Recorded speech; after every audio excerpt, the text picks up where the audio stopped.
years of my life to Japan for probably three fundamental reasons. One is I feel it's just the rent that I pay to be here. The second one is that I've always felt that my work is my vote. I'm an American, so I don't participate in the political process here, but I do participate in what I want to leave to the next generation.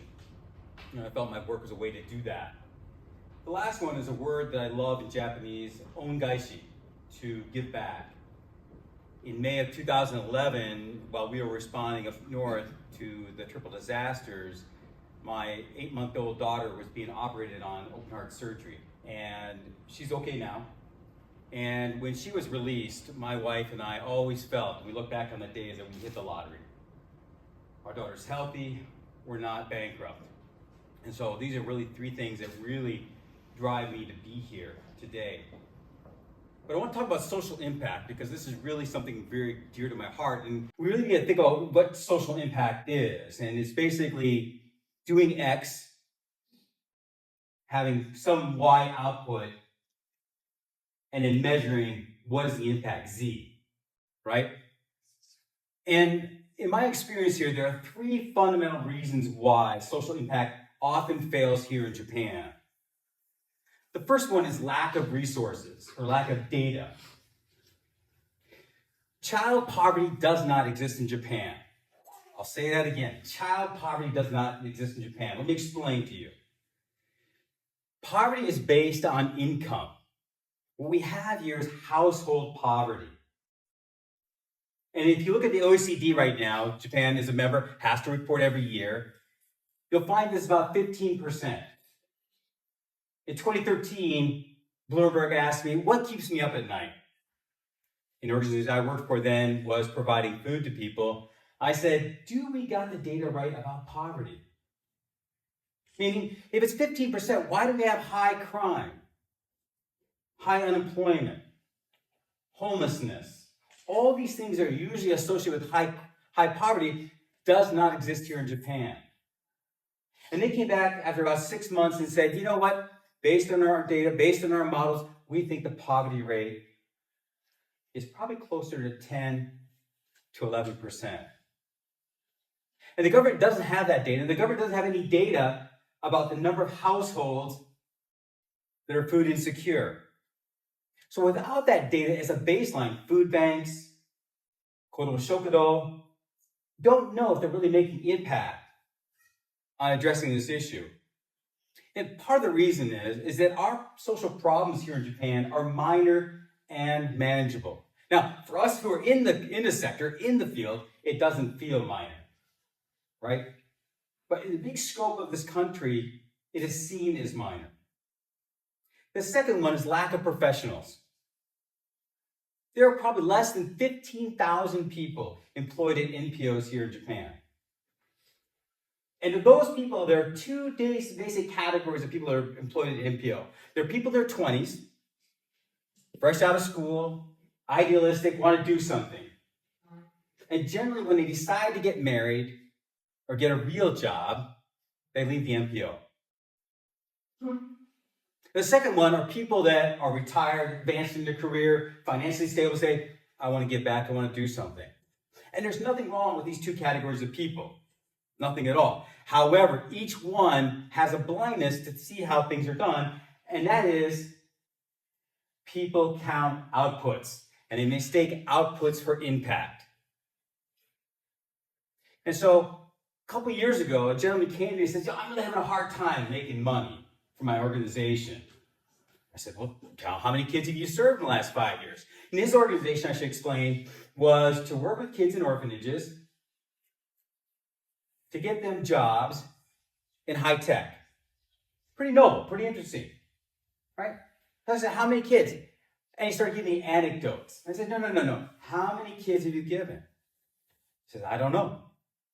I said, if you told me that you served 100 kids in the last 5 years, and only seven had a job after those 5 years, I'd be excited. You know why? Because that means you're measuring something, and you probably know why you only have 7. Right? And so that's the kind of mentality that you need to have as a professional in this sector to really have social impact.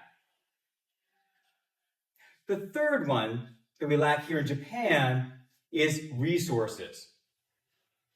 This could be a think tank, it could be a university dedicated to looking at what is social impact. How can we measure it? What are things we can't measure? What are things we can measure? What things do we need to do to measure these things? It doesn't exist here within Japan. When my organization was providing food assistance in Okinawa during the pandemic, we wanted to find out really how much economic impact were we having. And so we chose one location. We were providing about 100 families with food. And we put out the food and we said, we knew the replacement value was about 5,000 yen for that box that we were providing these families on that day. We said, how much would you purchase from this box? Not how much you wanted, but how much you purchased. We want to look at the economic impact here. You know what we found out?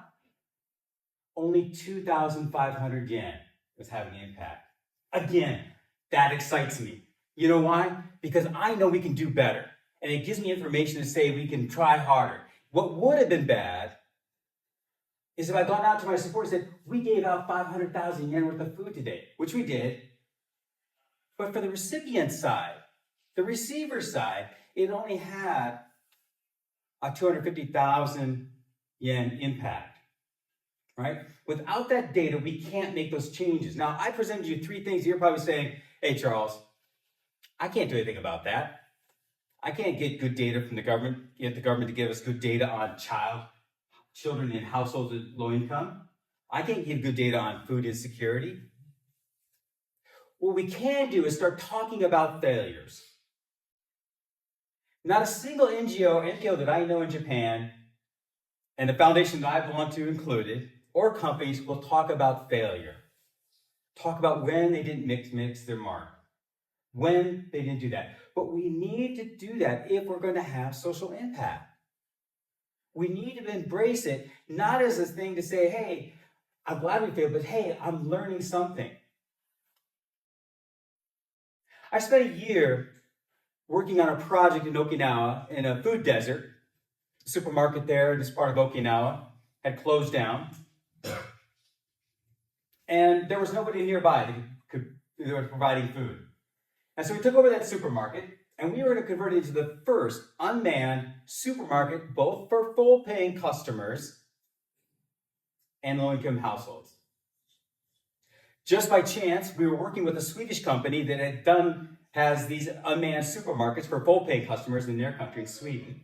And our second staff member had married someone from Sweden and flew 2 blocks away, helping us to localize this. We had money for the project. I brought someone on board to take over my position as CEO, but also to look over this project. Within 2 weeks after I left my organization, the new CEO came in and said, we're closing it down. This isn't what we do. And this was in spite of me telling the board my final report to them, there's a 90% chance this supermarket will fail within 6 months. But what we would have gained from that 6 months of being in operation, we could pass on to other people who could build on it. It was a fear of failure, a fear of seeing it. Instead of being that person who says, you don't have 93 kids didn't make it past 5 years, you go, you only had 7? How can we get to 8 next year? How can we get to 9 next year? Right? And so this is when I think about social impact. And why I'm so passionate about this is because we are out there trying to do something that's going to leave something better behind. But if we can't measure it, if we can't determine if we're really accomplishing those things, we don't know. And we have to stop from just saying anecdotes, good stories are enough.